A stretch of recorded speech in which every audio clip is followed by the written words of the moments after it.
what I would like to teach them is the link between the two. So they learn certain things at home, which they can apply in business and vice versa. Ze kunnen met jou leren. Voor later. En je bent heel leuk. Eerst vragen en dan klagen. Eerst kijken en dan zeiken. 1, 2, 3. This is the podcast with My Daddy Talks, and my name is Meindert van Winter, and I'm also a coach for entrepreneurial dads. The podcast is live from the always scenic little town of Luzern here in Switzerland, and it's a podcast about leadership at home with your family, your kids and your partner. And today my guest is Fons Trompenaars. Fons is a father of 3 daughters who all left the elderly home. And in 2017 he was inducted into the Thinkers 50 Hall of Fame, the world's most reliable source for the leading management ideas of our age. Fons is therefore the only Dutchman ever listed here. And he's in good company with people like Simon Sinek, Erin Meyer, Seth Godin and Michael Porter. Fons is also the author of the book Riding the Waves of Culture. And the list goes on and on. So I am pretty damn proud to sit here with Fons Trompenaars in my podcast here today. Welcome, Fons. Thank you, Meindert. What a nice introduction. Yes, so this was a pretty impressive introduction right now. And so, yeah, I've been preparing a little bit for today, of course. And ever since, everywhere I hear you talk on podcast or on the internet, you talk about servant leadership as the cross-cultural leadership style out there. And what is of interest for me and in this podcast is that you say that the best metaphor, the best comparison here is parenthood. And that's like my heart makes a little jump there because that's what I do and what I talk about. So I question, Fons, I'm a Dutch father living in Switzerland. I read books about tiger moms in China. I investigated a little bit about French parenting. All kind of different parenting styles out there. So please tell me a little bit more about that metaphor that you tend to use over and over again. Yeah, you know, we were looking for a leadership model that was not culturally biased and that was not based on bipolar ideas. Let me explain.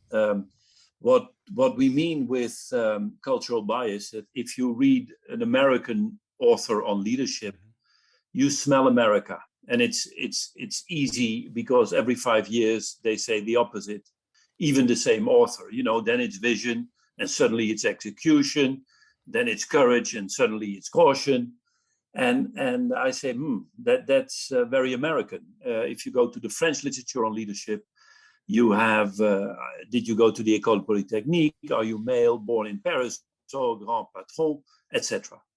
So our models are very culturally biased, and they are based on bipolar ideas. And bipolar ideas, meaning to say, is are you either top down or are you bottom up? And that's where culture comes in. You know, the Dutch are more bottom up, like the Nordics in Europe, while if you go to China and France, it's more top down.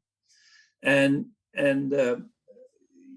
you know, the point, and going back to your question, how can the metaphor of leadership be connected to parenthood?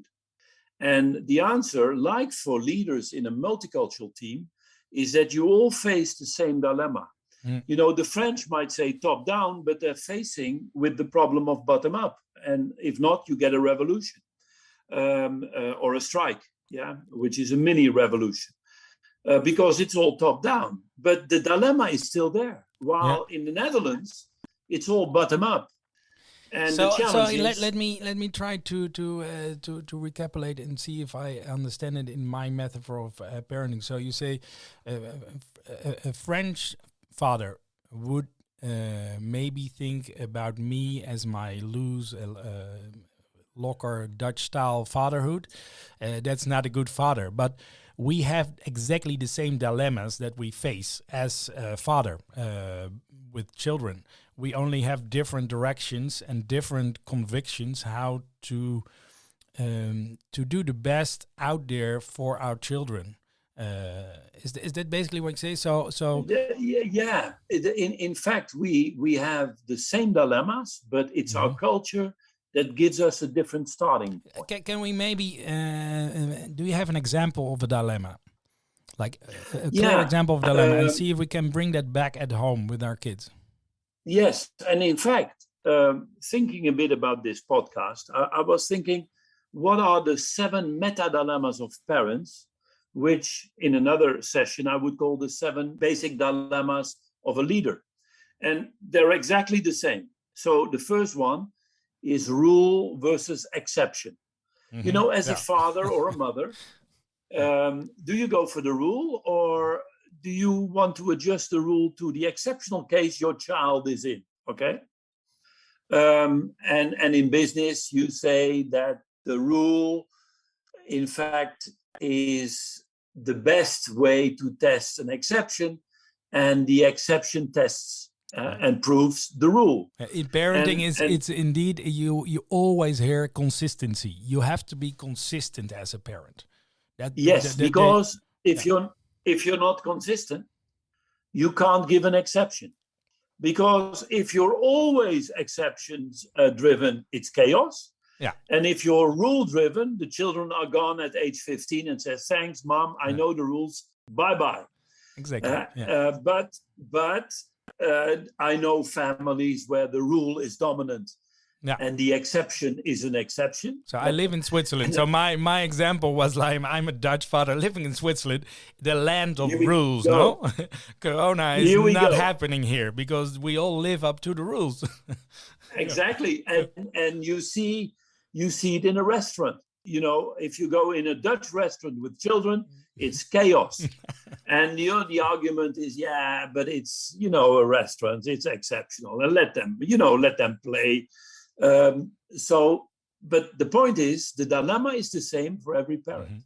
Mm-hmm. Yeah. And the foreground in Switzerland is the rule, and the background exception. While in a lot of countries, the exception is the foreground and the rule is the background. But the dilemma is the same. So that's one. That's one. Yeah. The other one is individual versus collective.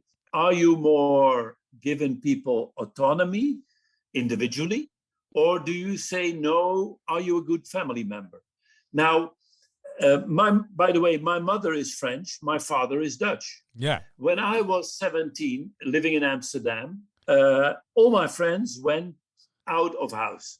Be independent. That's the Dutch way to go. Mm-hmm. While I hear my mother say, you first marry, Fons, you first marry, then you go out of house, right? Now, I must say, I think my mother lacked 20 years of French development because she was in Amsterdam. So she still thought it was the rule in France. But my point is, the dilemma is the same. And are you individually autonomous as a child? So at age 15, they go out of house. You never see them again. You say, honey, I think we overdid autonomy. Oh, yeah. And if your son is 42 and say, Dad, I'm so happy at home, perhaps you have overdone familyhood.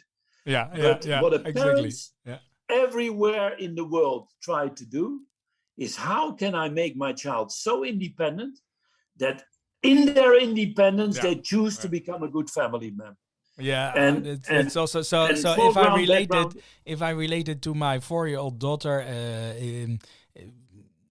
we in Holland especially, we send our kids a lot to the daycare, and we have this feeling, at least, that helps them to get independent. But in order to be independent, and that's maybe more in the street of your mom, in the French kind of angle, you really need to feel the dependency in all your veins. No, you need to, and you also need to want to depend on your parent, basically. Yeah. Because only then you understand what independency is, and that goes for so many things in life. Yeah. Yes. Yeah. You need to combine. Yeah. Now the other dimension is what we call, what do we do with our emotions? Are we in control of our emotions, or do we let our emotions go? In our books, we call that neutral versus affective. Now, as a parent, do you let your emotions go, or are you in control of your emotions? Yeah, and it's the same dilemma where, the reconciliation is you always need to check what your heart communicates. Because to be always in control, you're a robot. And if you're always affective, you're a neurotic or French. So now, the basic idea is always the same. It's never yes. either or the extremes is good. It's always somewhere in the middle through. Yeah, okay. Now, man, that is the first time I want to improve on what you're saying, because in the middle is a compromise, and it's the worst you can get. Is you show half of your emotion, and that's the difference between either or. That's obvious, and the difference between and through.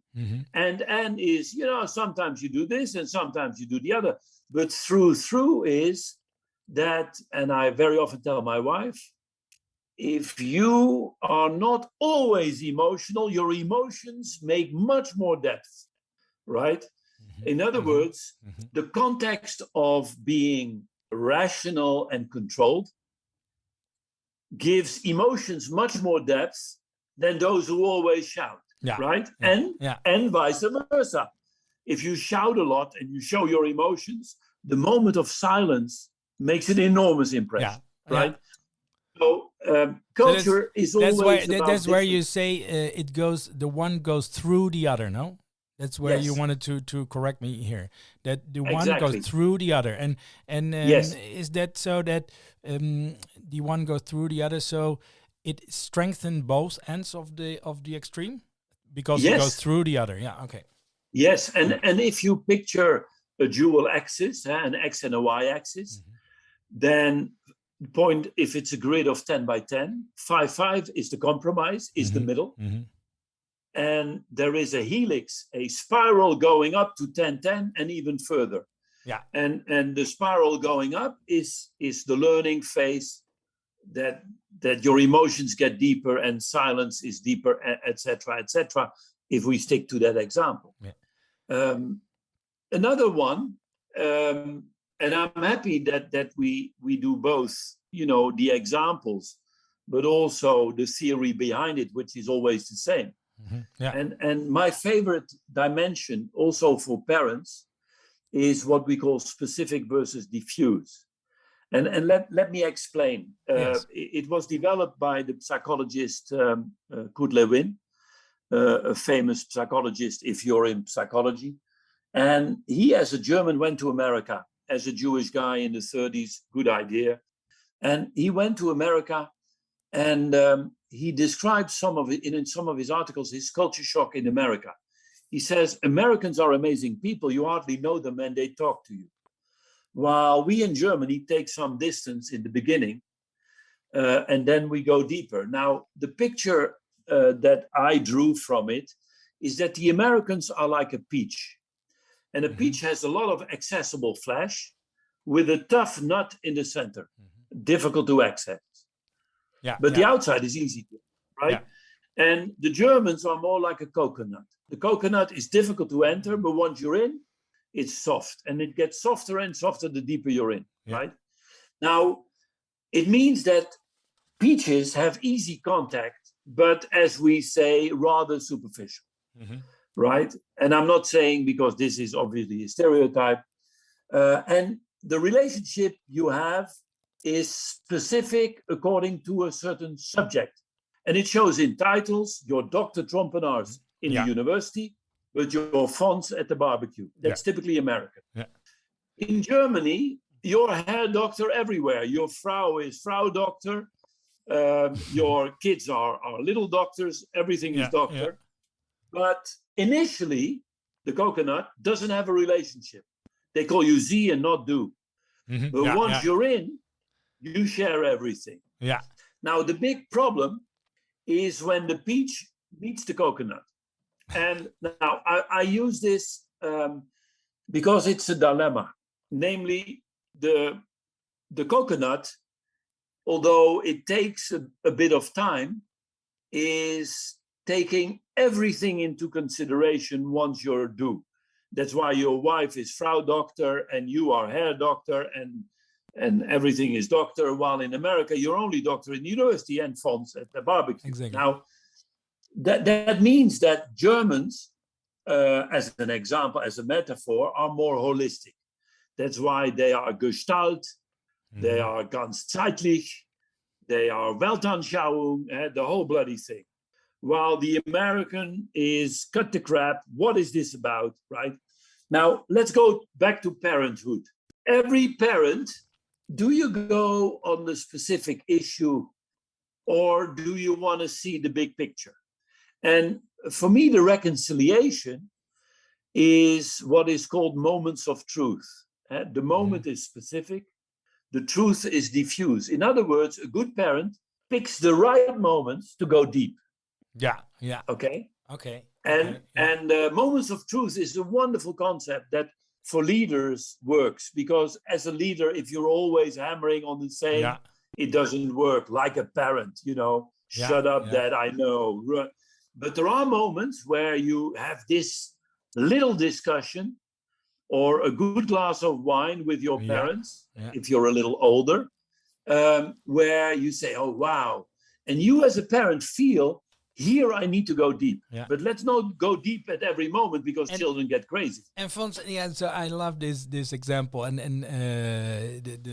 the connection with the business leadership world now that you're in.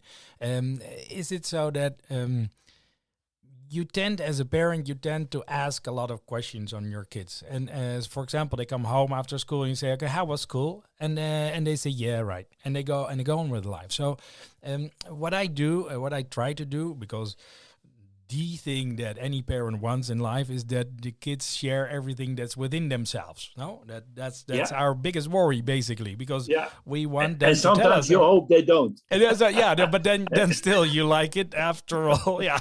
Yes. You know better than me, maybe. Yet. No. But so what I do, I say when they come home and say, "Yes, I'm so lucky to have you home again. I love you," and I don't ask about their day.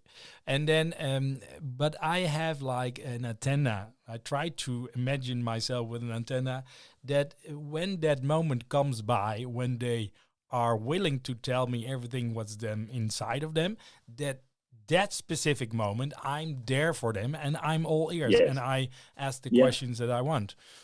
But that's because that's such, it sounds so counterintuitive also that... It makes sense to ask, how was your day? No, that's what we do as parents, and ask our kids everything. Like, what did you do? Don't do that. We also that's the same basically.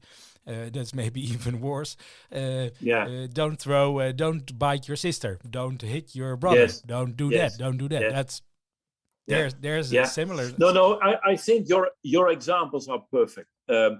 And you really got the concept of reconciliation as well. In Deborah Tannen, a professor in America who writes about gender differences, first of all, she says men tend to be more specific and women more diffuse. Men and she calls that rapport and rapport. And the beauty of the reconciliation is that within the context of deep rapport, you need to be sharp like a nail in rapport. In other words, in the context as a parent of unconditional love, you can be very severe and hard on your kids. If you're severe and hard on your kids without unconditional love, they immediately feel it and they're gone before you know. But kids know that unconsciously and perhaps subconsciously that it's done within the context of unconditional love, in deep rapport, and the risk of. But now I'm getting into gender and diversity, is that or diversity in general, is that we need only to discriminate positively. And say, oh no, we need more females, so let's treat them with care. No, you treat them with care in rapport, so you give them unconditional protection, within which you're tough like a nail. Yeah. And that combination, Yeah. and for leaders and parents, it's exactly the same. Yeah. Hey, Fons, so yeah, wonderful. We've already, I think we touched, we came to 4 of your items or Dimensions, yeah. And would love to go into the other 3 on a later moment, but I have still some things to discuss with you, and I want to move on. We'll do the other ones in the other sections. Yeah, I would love to do a second podcast for this conversation with you. So I think we already touched on so many examples, and there were so many overlapping between servant leadership and parenthood and parenting. It seems that the home where your wife and your kids are, is the perfect laboratory for any leader in the world. No, and it makes sense that those leaders then maybe do a course on parenting, because that's where all those leadership styles are ingrained, basically, and it's what you say. The cross-cultural leadership style is what it's all about. Why is it so that I was the only one out of 15 people in a workshop about parenting on how to talk to kids? There were 14 moms and 1 dad, and it was me. I loved it from the start to end. But in general, there's not a lot of men involved in parenting and leadership. Oh man, everybody wants to go to Fons Trompenaars to have a course on leadership. Tell me, what's going foul? What's wrong here? Why is it so? Yeah, I think if now I take the role of grandfather and grandparents, which I am, is that there is a moment that we have broken with the natural teaching by elder people toward their children. So my kids get kids, and grandparents give advice. If I see my wife coaching my kids, her kids, it's amazing. And I think that relationship, because we all work and whatever the type of work is, even at home, there's hardly any time left for that natural teaching by grandparents and by parents. And so it would be a great idea indeed to have some courses on even, I very often don't do more than half a day or a day, but if you touch upon the headlines, like we are discussing of what parenthood is about, you can learn so much. So it's an investment of nothing. But I'm so intrigued, Fons. So everybody goes to France, no? To I call what's it called? The INSEAD. INSEAD, yes. So everybody goes to INSEAD and is doing a servant leadership course. Yeah. And they think it's for in business to lead your team, but they forget that the things you learn from Fons Trompenaars you can take home, and it's so useful at home. But at home they take out their hat and they think, okay, I'm a father again, and it doesn't matter, or and vice versa, no, and vice versa is maybe even more interesting. But okay, the good news behind it is that I think a lot of leaders take off their hat from INSEAD back to their work, and in other words, don't overestimate the enormous success that great leaders do. But what I would like to teach them is the link between the two. Yeah. So they learn certain things at home, which they can apply in business, and vice versa. Now, obviously, you have to be careful with the metaphor in general. Don't take a metaphor too far, but pick the right thing. Yeah. Oh, yeah. What could be the pitfall? Can you tell me a pitfall in here? No, I think you cannot fire children, but you can fire subordinates. And I'm taking there rises a question in me, because that's something I hear over and over again. Should you fire?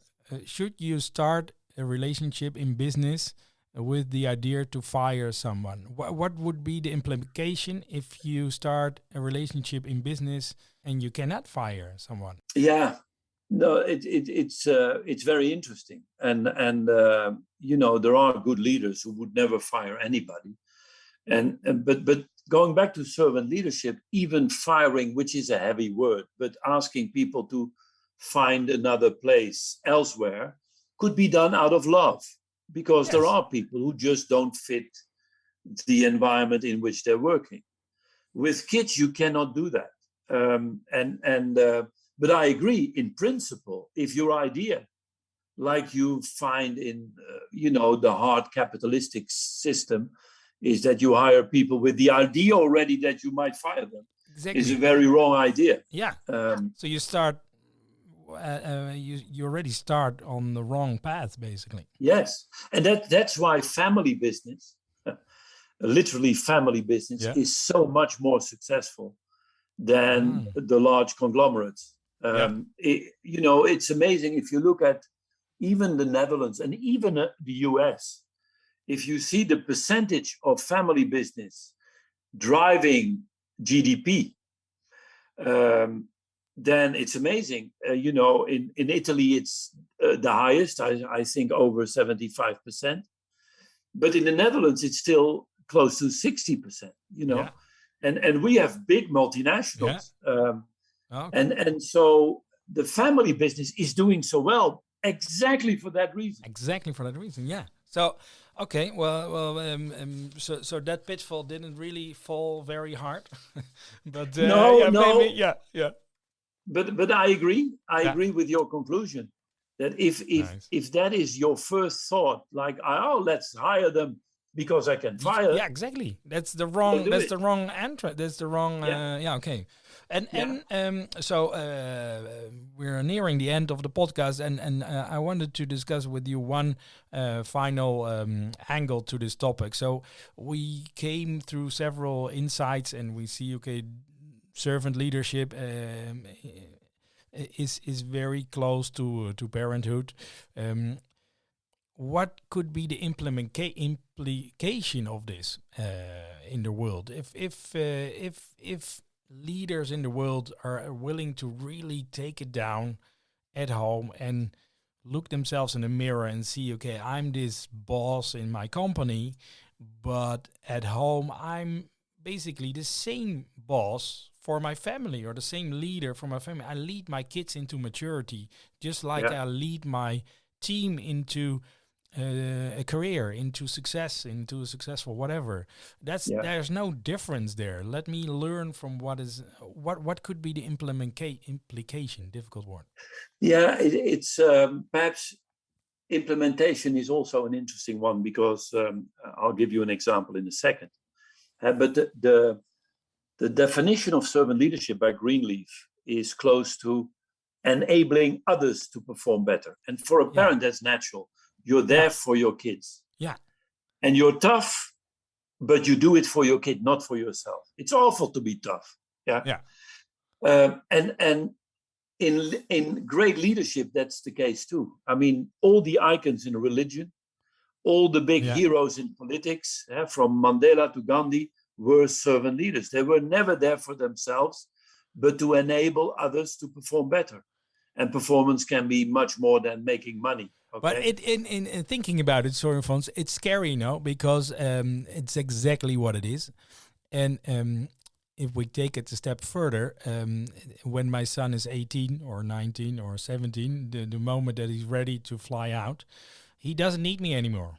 So that's the scary part of a leader, that you become obsolete, not needed anymore. Yeah. And that's where's me in this equation? Yeah. Now, if you are driven by giving people the chance to perform as well as you, there is you. Mm-hmm.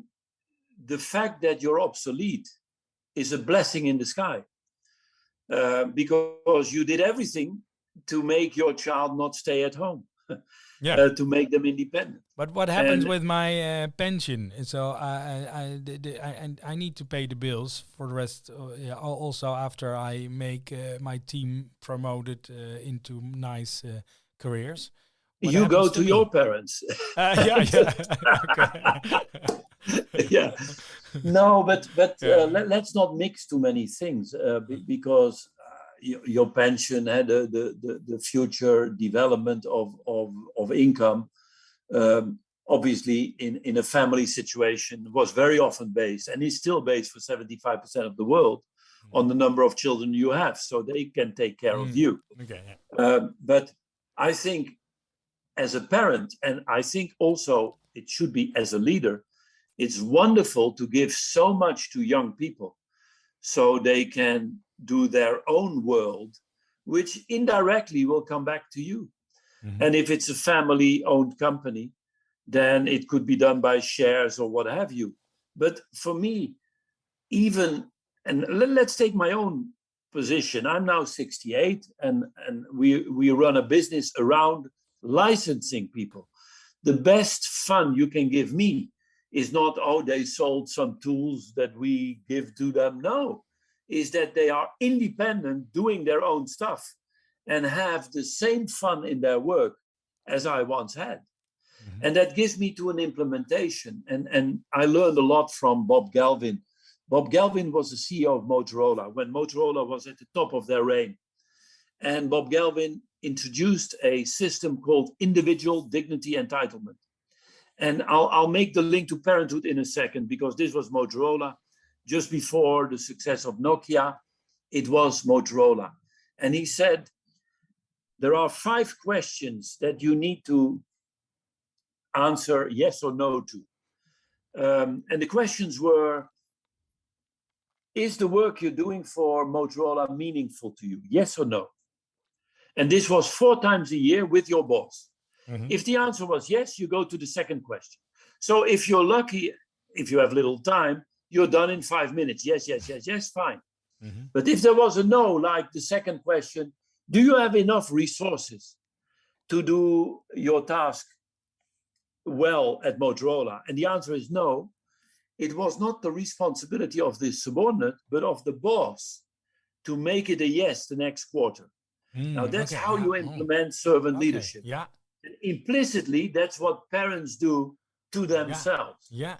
If your son or daughter has a bad grade or behaves badly at school, you feel it as your responsibility to make it better next time, rather than kicking your child. Be more creative. No, how can I help you being more creative? And that would be a blessing in disguise. Yeah. Wow, that's a nice example. That's a nice example from business life into parenthood, which is so overlapping in what you say. So, yeah, nice. Thanks for that insight. Super interesting. And I just noted down one thing is we talk about good leadership in the relation of a parent to a kid, but you can also maybe rethink it in good kids, because the kids should also like in different, they should also follow you. You should also be willing to follow the leader. No, there is also, so because leadership is also often only for the happy view in a company, which I think is not correct. But sure, no, very true. And I think in servant leadership that almost comes automatically, and you see it with parents and kids. I was blessed by a wonderful wife. Because I was traveling a lot. I was out 3-4 days a week and talking about moments of truth. So at least at the real moments I needed to be there, I was there, I hope. And I'm saying this because children feel that they are having good parents, therefore they become good followers. And therefore also good leaders.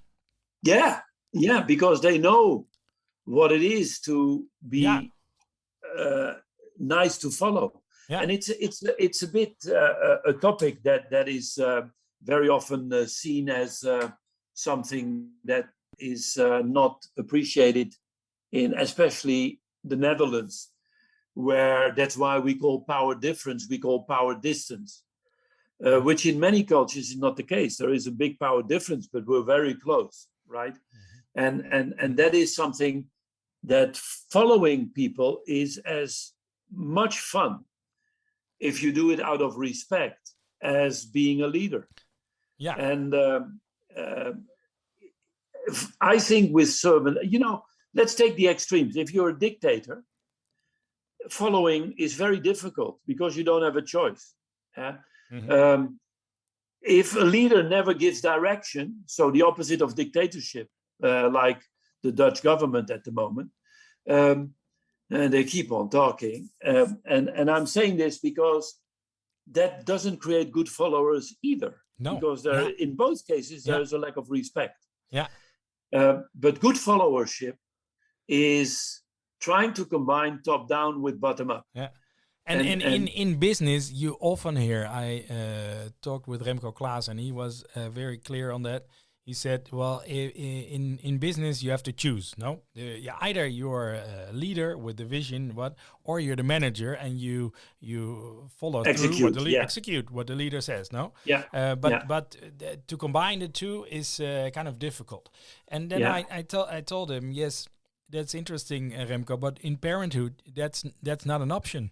It's just not an option. No, it's so and then he started thinking about it like that's an interesting angle. Yeah, at least you are responsible as a leader for the execution, and obviously, I'm now almost in my company a family because we're only 4 people. Yeah, and I know this problem that. If it's a small unit, you have to execute yourself, or at least guide those who execute for you, and that could be outside or inside the company. But so the metaphors need to be not taken too far, but neither you should lose aspects like size and take it into consideration. Yeah. Well, Fons, it's been so inspiring and interesting to talk with you here today. We are at the end of the podcast, so I'm really want to thank you a lot. And if you're willing to continue this conversation one day in the future, I'm so happy to go and dive even a little deeper in this topic. So for this moment, I want to thank you a lot. Very, very pleasure to do it. And one perhaps final little note. In our research, females have a bit of a better talent to be servant leaders than men. Rest my case. And that's perhaps also because females look at the bigger picture. And the beauty of the bigger picture, it includes the smaller picture. Men are more for the smaller picture, and they don't always include the bigger picture. And it's shown by the way the brain is structured with females. Oh, okay. The corpus callosum is a bit bigger, and you have to be careful with this metaphor again. But it's at least supporting my idea that we should be more protective of females joining us in the business, while being within that context very tough on them. Yeah, and the overlap is parenting, because we're all parents, mother and father, so it always is a well, not always, but it feels like a camps, no, the man to the woman. But if it's parents, you feel like, and that may bridge, may bridge for our little picture very guys. May bridge to go and look at the bigger picture and see that. So that's very much nice. Final note. A pleasure, Meindert, and good luck in getting it out. Yeah, getting it out. Yeah, I might need your help somewhere in a little bit, but I will get back to you. No problem. Thank you, Fons, so much. So this was the podcast with Meindert van Winsen and My Daddy Talks. And do not forget to check my website at www.mydaddytalks.com. Did you like the podcast episode with Fons, or do you maybe even have a tip, advice or comment? Please let me know on LinkedIn or just send me a quick email to meindert@mydaddytalks.com. Thanks for tuning in and get on board. And as we like to say here in Switzerland, grüezi miteinander. Get on board, maybe your last train to catch. Don't wait for things